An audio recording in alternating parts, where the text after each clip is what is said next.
Well, buen Camino Pilgrims, Jeremiah Gibbs, and I am your Camino guide. Today, I'm going to be talking about the fit of a backpack, particularly for folks who are overweight, that have a bit of a belly, and talk about what you can do to be able to make a pack fit well.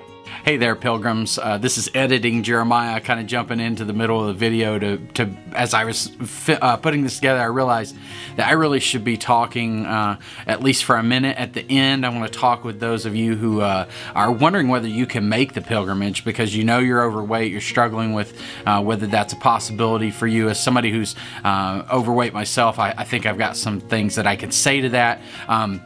And so stick around for the end so I can talk to you specifically about whether you think you can make this pilgrimage. But if this video is helpful for you, click the like button. That'll help other people find it. And if you would like more helps for Camino, then certainly subscribe to this channel so that you can get more videos like this one.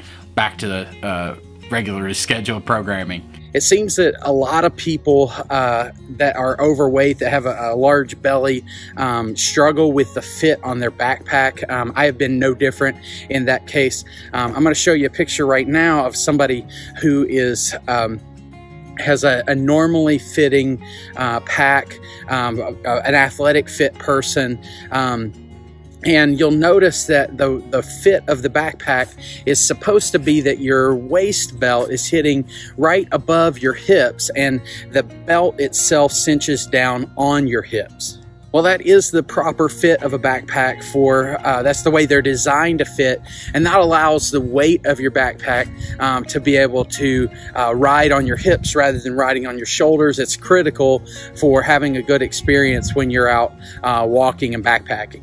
The problem with that for those of us who are overweight is you're going to have to make a compromise, and you're going to make that compromise in one of two directions. And so I just want to talk about what choices you have in that regard, because it is a bit uncomfortable wearing a pack if you have a large belly. And the reason wearing a backpack is uncomfortable in some ways for all people, but certainly for those of us that are overweight, it's a bit of a challenge more.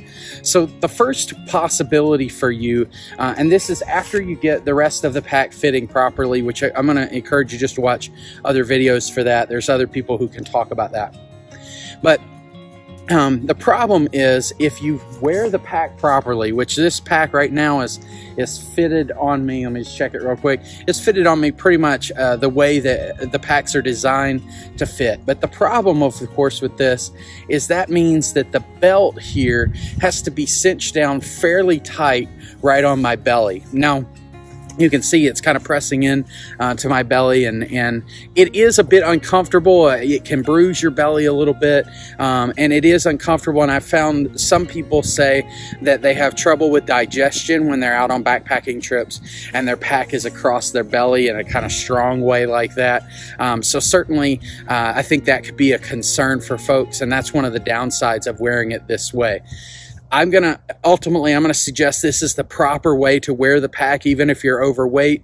It is gonna be a bit uncomfortable. There are some things that you can do. At one time, I had a bit of a padded strap cover that I put on the pack, on the belt itself, that widened the belt, gave it a little bit of padding so it didn't dig into my belly in the same way, and you might choose to do that too. The only problem with that is usually those will make it harder to make the adjustments on your belt and stuff, and so I just finally took it off because it wasn't actually helping me in that regard, because I had to struggle with the belt every time and that kind of a thing. So I just took it off, and sometimes my belly does get a bit sore if I carry for a lot of weight for a long period of time. Right now I have the pack packed for an Appalachia Trail hike that I'm training for, and so I've got more weight in here. I've got about 28 pounds I think in here, which is more weight than I would have for a Camino backpack by far. So if I were wearing this for Camino, I probably would have a lot lighter pack and therefore would not have it cinched quite so tight across my belly. Made just so it would be more comfortable. And I think especially for Camino hikers or ultralight hikers or just day hikers, like weekend hikers, then that is going to be much more comfortable because you're not going to have to cinch it down. If you're carrying 4 or 5 days load and you're on through hike or you're on a long section hike of a trail, then you're probably going to be a bit uncomfortable across that. I still am going to say that this is the best way to wear a pack. I am going to show you real quickly. I'm going to adjust the straps in just a moment, and I'm going to show you another way that you could wear the pack, which I'm not going to recommend, but I have seen people do it, and it is an option as well.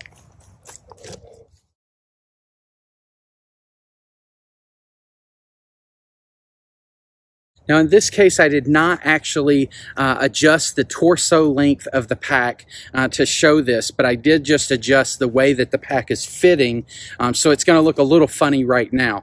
But if you would like to wear the pack down below your belly and cinch these right down at the place where the belt on your pants goes, then you certainly can do that, and the pack will carry the weight that way. It will do its job.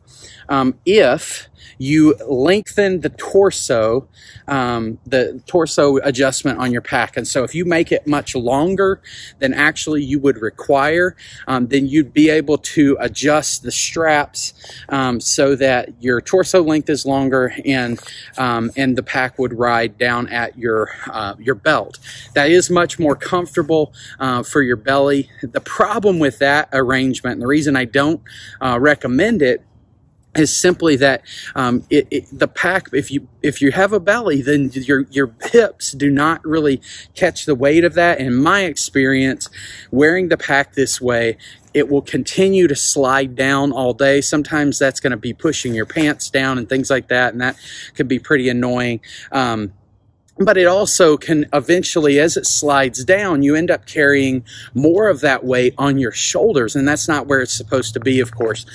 So you could just continue to adjust it as the thing slides down, or you might every so often just pick that pack up a little bit and make sure that it's off your shoulders, and just continually make those adjustments. But you're probably not going to, no matter how much you tighten that pack down, you're probably not going to be able to get it to hold on just your belt like that, because your hips are just not large enough when you have a bit of a belly to cinch that pack down on. So as I said a moment ago, I really wanted to be able to kind of insert a video in here to talk a little bit, just briefly about what it would be like for you as an overweight person to be able to make a pilgrimage like Camino de Santiago, or maybe even just hiking some other challenging hikes like the Appalachian Trail or some of these others that you might be thinking about. And the reason I'm really passionate about this, I have walked Camino now 7 times or 6 times. My 7th got canceled for COVID. But I've walked Camino 6 times, and all of those I was overweight. I was 245 pounds. I'm 5'8". I was 245 pounds the first time I walked Camino.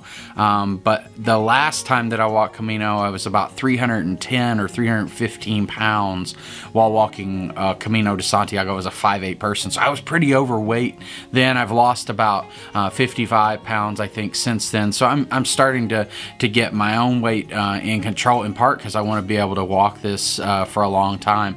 But I want to just say I've also had a number of other pilgrims who were struggling with weight issues who were on Camino as well. All of them have completed their pilgrimages. All of them have done fine. None of them have come back with major health challenges because of walking Camino.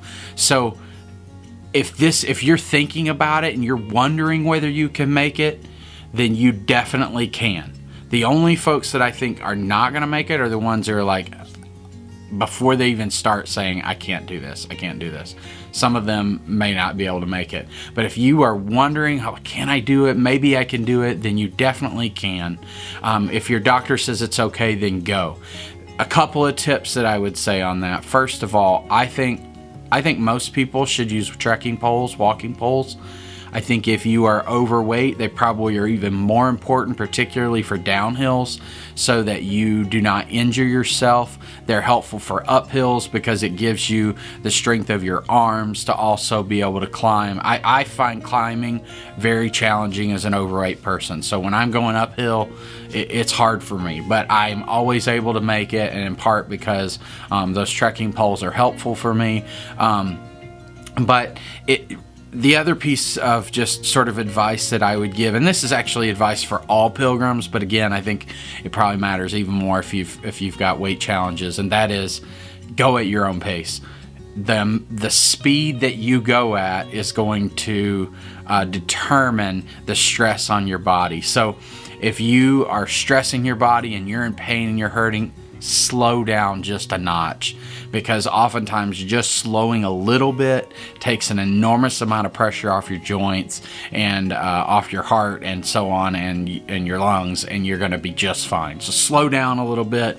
If it's really a challenge for you, don't try to keep up with the people around you.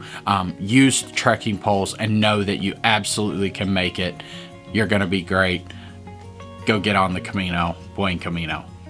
If you like this video, I hope that you'll click the like button so that other people can find it, and also click the subscribe button. We make lots of videos here about Camino de Santiago, about hiking and kind of the logistics of planning Camino de Santiago, as well as do some gear reviews and talk about some of the gear for Camino de Santiago. If you're a backpacker, then you may find other information that we'll be talking about here helpful to you regardless of what trail you're going to be walking.